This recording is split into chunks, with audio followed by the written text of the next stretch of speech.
Lemar und ich möchte mich vorstellen, heute zusammen mit der Wellengang. Also, das ist so, ich mache jetzt sehr lange Functional Training und für Unternehmen und Athleten und Alltagmenschen. Und ich freue mich heute auf diese Anti-Aging-Geschichte mit Ihnen zusammen. Anti-Aging.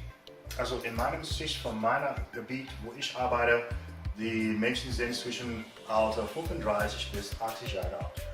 Also ich denke einfach von Ernährung bis Bewegung bis zum Gedanken, wie man sich fühlt, wie man sich wahrnimmt. Anti-Aging kann stattfinden in verschiedenen Bereichen. Man muss aber in eines klar sein. Man muss was dafür tun, dass der Anti-Aging-Prozess vermieden wird. Das geht schon mal los, wie man sich sieht, wie man sich vorstellt und wie man mit sich umgeht. Die Schwerpunkte, wo Menschen Probleme haben, meistens, nicht alle, aber meistens.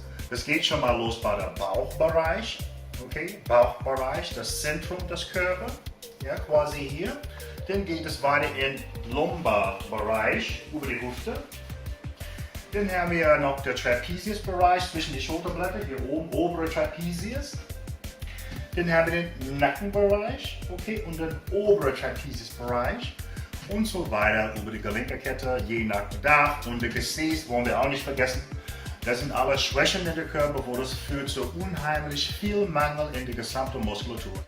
Die Vorteile von der SVG Wellengang sind, ich habe eine wunderschöne Display hier, direkt vor mir. Wenn ich trainiere, ich kann die Übungen kontrollieren und gleich nachmachen. Das zweite ist, ich habe auch eigentlich einen Personal Trainer hier drin, mit dem ich auch arbeiten kann und gleich folge.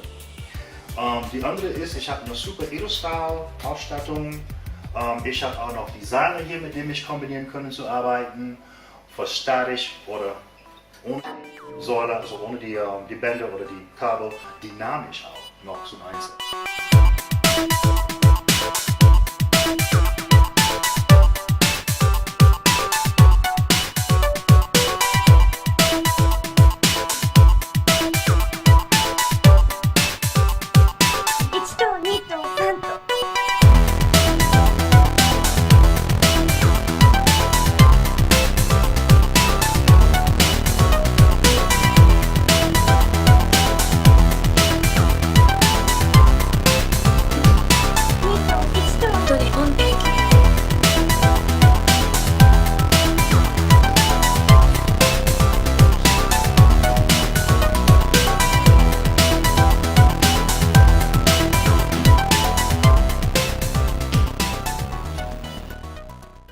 In kurzer Zeit, wie man sieht, der SVG Wellengang Vibrationsmaschine geht gleich zur Sache. Denken Sie nach nächstes Mal beim SVG Wellengangs Training an mich. Viel Spaß. Bis bald.